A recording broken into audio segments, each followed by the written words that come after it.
दोस्तों, राधा कृष्ण का प्रेम केवल दो व्यक्तियों का मिलन नहीं, बल्कि जीवात्मा और परमात्मा के एकाकार होने की कथा है।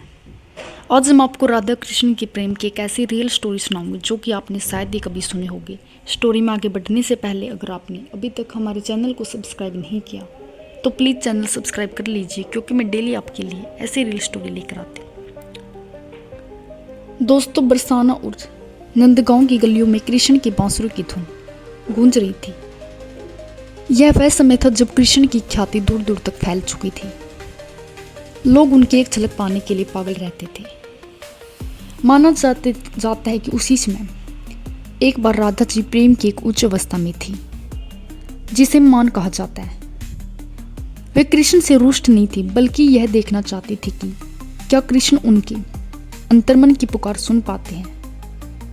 उन्होंने खुद को एक कुंज अर्थात बगीचे में छिपा लिया और सखियों से कह दिया कि कोई कृष्ण को यहाँ का मार्ग न बताए। दोस्तों, भगवान कृष्ण जी तो अंतर्यामी है। वे जान गए कि उनकी हृदय स्वामिनी उनसे दूर एकांत में बैठी है। उन्होंने सोचा, अगर मैं सीधे गया तो राधा जी अपनी आंखें बंद कर लेगी। मुझे उनके करीब पहुंचने के लिए कोई नया रूप धारण करना होगा। माना जाता है कि तभी भगवान कृष्ण जी ने अपनी पीताम्बरी उतारी और एक अत्यंत सुंदर गोपी का वेश धारण किया। उन्होंने सिर पर ओढ़नी ली, आंखों में काजल लगाया और अपने हाथ में वीणा ले ली। उन्होंने अपना नाम रखा श्यामा। वे उस कुंज में पहुंचे जहां राधा जी उदास बैठी थी। माना जाता है कि श्यामा ने अपनी वीणा पर ऐसी करुण और मधुर तान छेड़ी कि राधा जी का ध्यान अनायास ही उस ओर खींचा चला गया।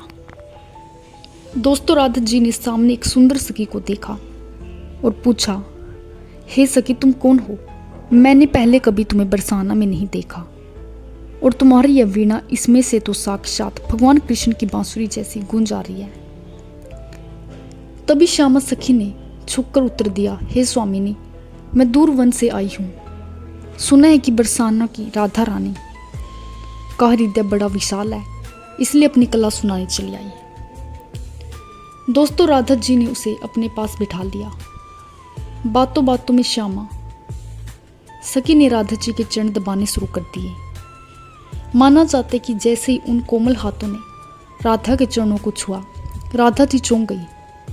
उन्हें लगा जैसे इन हाथों का स्पर्श जाना पहचाना है। तभी राधा जी ने गौर से श्यामा सखी की आंखों में देखा। उन आंखों में वही शरारत और वही अगाध प्रेम था जो केवल नंदलाल की आंखों में हो सकता है। राधा जी मुस्कुरा दी और बोली, चलिए तुम यहाँ भी वेश बदल कर आ गए। दोस्तों, माना जाता है कि तभी भगवान कृष्ण अपने असली रूप में आ गए और राधा जी के सामने नतमस्तक होकर बोले, हे राधे, दुनिया मुझे ईश्वर मानती है, पर मैं तो केवल तुम्हारे प्रेम का ऋणी हूँ। जहाँ तुम होती हो वहीं मेरा वास होता है। दोस्तों, राधा और कृष्ण दो शरीर जरूर हैं, लेकिन उनकी आत्मा एक ही है। इसलिए कहा जाता है, आधा नाम राधा आधा नाम कृष्ण। आपको स्टोरी कैसी लगी एक बार कमेंट करके ज़रूर बताइए। अगर आप भी भगवान के सच्चे भक्त हैं तो कमेंट में राधे कृष्णा जरूर लिख दीजिएगा और चैनल को भी सब्सक्राइब कर लीजिएगा।